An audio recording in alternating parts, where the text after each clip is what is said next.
Welcome back sa ating YouTube channel. Matagal din po na di po tayo nakapag-upload o isang napakaliwalas na araw sa ating lahat.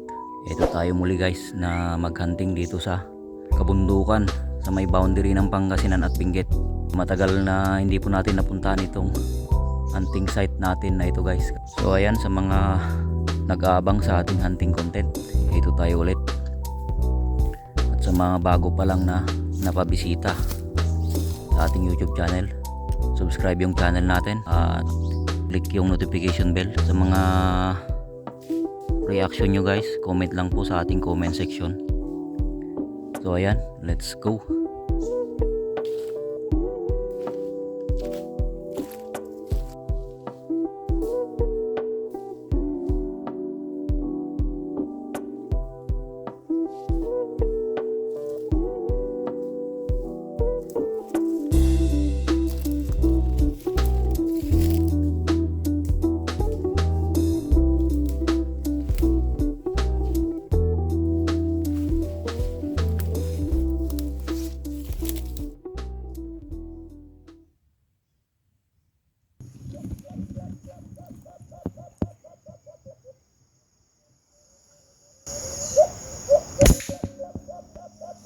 Sapul.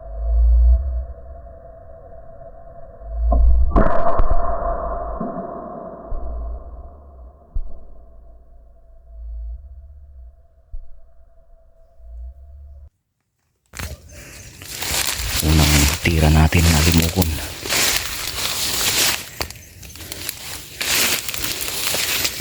Where na you?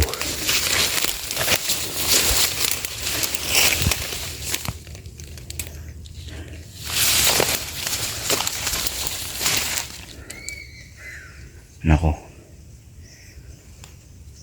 masukal guys. So dito ang hirap makita guys. Yan o, buhay pa siya.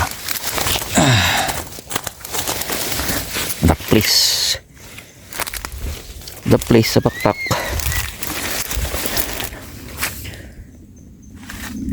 Sasjis na.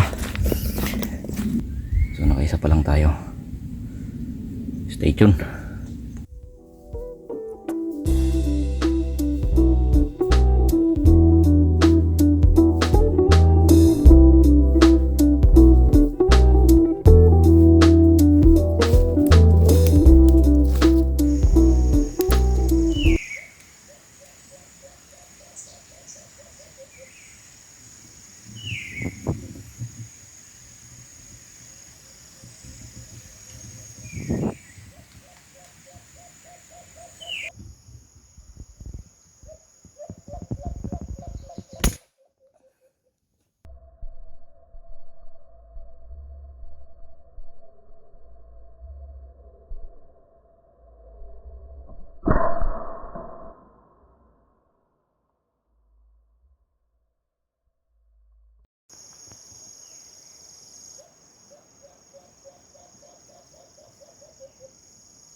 Pulutin natin yung pangalawa. Umagsak doon, no? So nakadalawang alimuko na tayo. Tara, pulutin natin.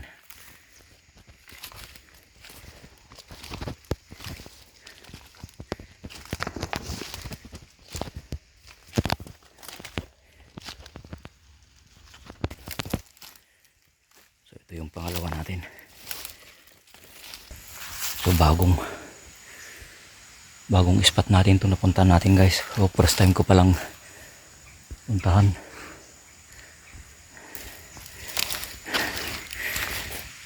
Diyan sa may baba, sapa. Tapos yan o,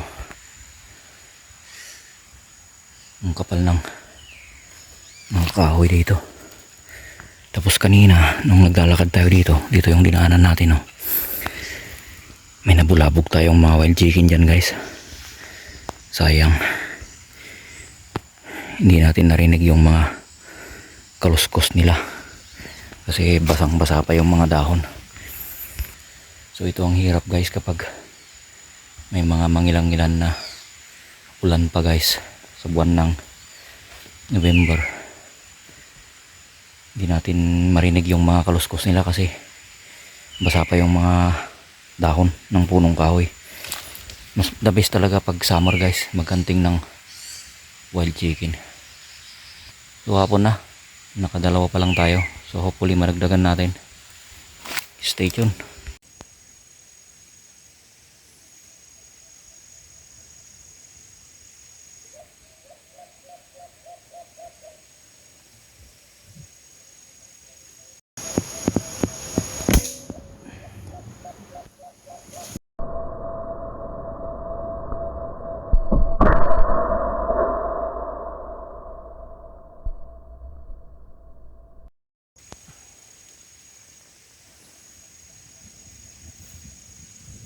Mamaya na natin pulutin guys. Kumukulog. Ang babagsak ng ulan.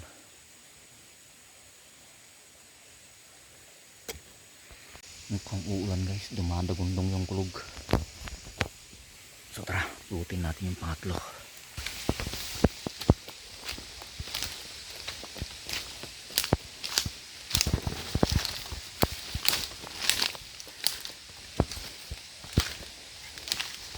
Ayun.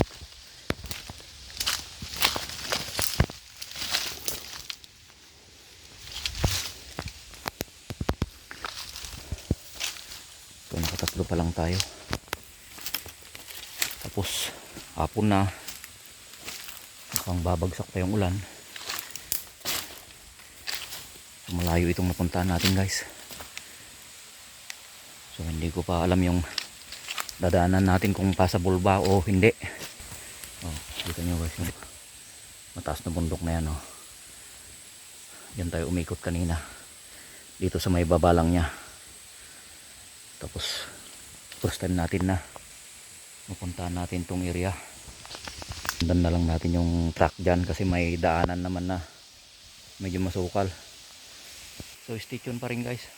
Nakatatlo pa lang tayo.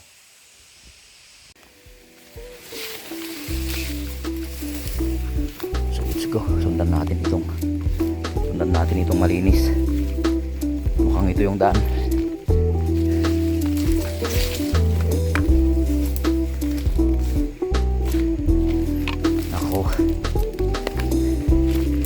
Bahala na. Makamudidan basta munti laod kindaya ako nada. Basta alam mo yung timog at silangan, hindi ka mawawala dito sa bundok. Pero ang problema, bangin na naman na to.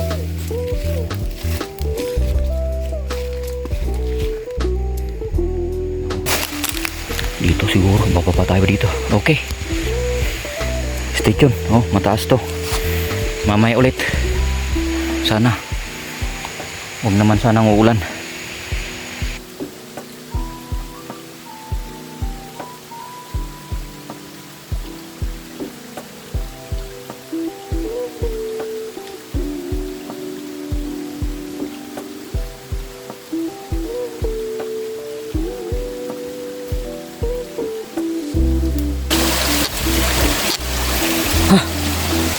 So ang hirap itong daan guys.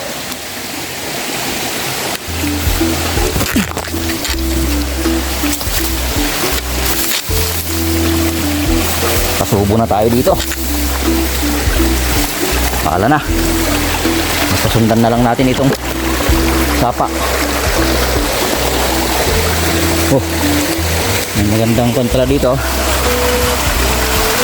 Waterfall.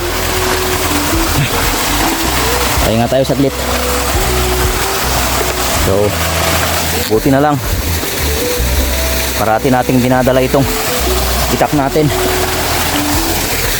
Grabe, ang sukal. Pagod tayo dun ah. Tayo muna tayo saglit. Sana hindi uulan.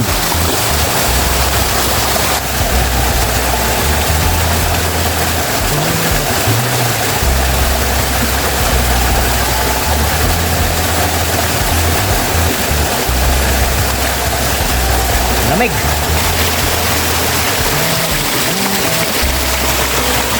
So yun guys, diba?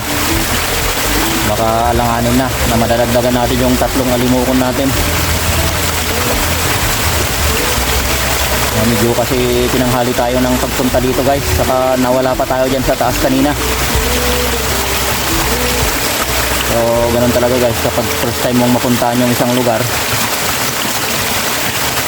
Pero sa lawak nitong kabundukan dito sa amin guys, hindi tayo mawawala. Basta alam mo yung Timog Silangan. Ayan, basta sanay ka na sa bundok, hindi ka mawawala guys. So ang gagawin natin, para masundan natin yung daan dyan sa baba, sundan na lang natin itong sapa. Labas nyan dun sa ilog na, diretso na sa daan. Ayan. So stay tuned pa rin guys. Pentik. Alas 4 Gs na. So nandito pa rin tayo sa gitna ng kabundukan. Ano? My God. May mga nabulabog tayo na wild chicken, kaya possible na babalikan natin to. Babalikan natin to next year na siguro. Maganda guys kapag summer. Sure na sure may mga wild chicken dito. Saka may mga limukon din. So 3 lang yung nakuha natin. May 2 tayong sablay. 5 sana. Medyo nanibago ako sa ayan, yung bala na ginamit ko guys. Kasi yung dating ginagamit ko na bala is yung Astro. Eh naubos na yung Astro natin. Kaya sinubukan natin yung Nature. So medyo nanibago siguro yung unit natin guys. Medyo nagkakalayo yung mga groupings nya. Yun siguro yung dahilan kaya may 2 tayong sablay. Pero okay lang, hindi naman siya sobrang malayo kumpara dun sa Astro. So kailangan pala kapag gumamit ka ng ibang pellet, kailangan mong i-zero ulit. Halimbawa naka-zero nung una sa QL, tapos naubos na yung QL pellets natin, tapos nung nag-order tayo ng Astro, siniro ko ulit ng Astro. Tapos nung naubos yung Astro, ang mali natin guys, nung bumili ako ng Nature, hindi ko na na-zero. So ganyan. So okay lang, hindi naman nagkakalayo yung tama. So tara ulit. Mahirap na kapag gabihin tayo dito. Tignan nyo naman yung dinadaanan natin. Ano? Mahirap na ngayong daan. Nakakapag-video ka pa. Buti na lang hindi madulas itong mga bato.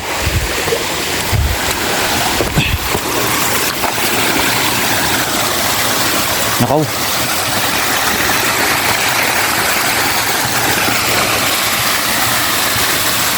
Falls naman na mataas.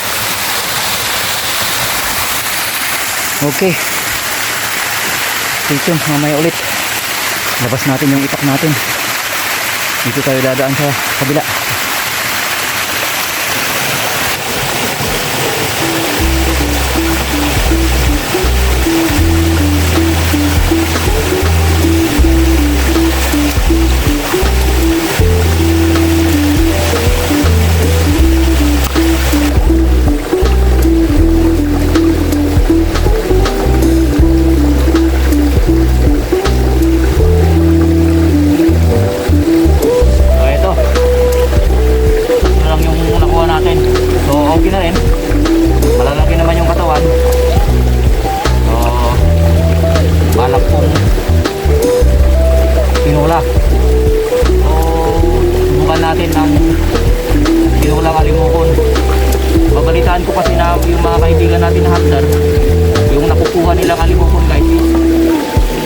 Tinula nila.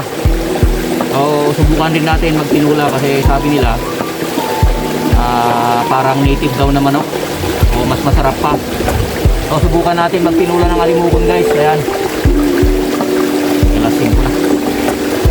Tara, hapon na.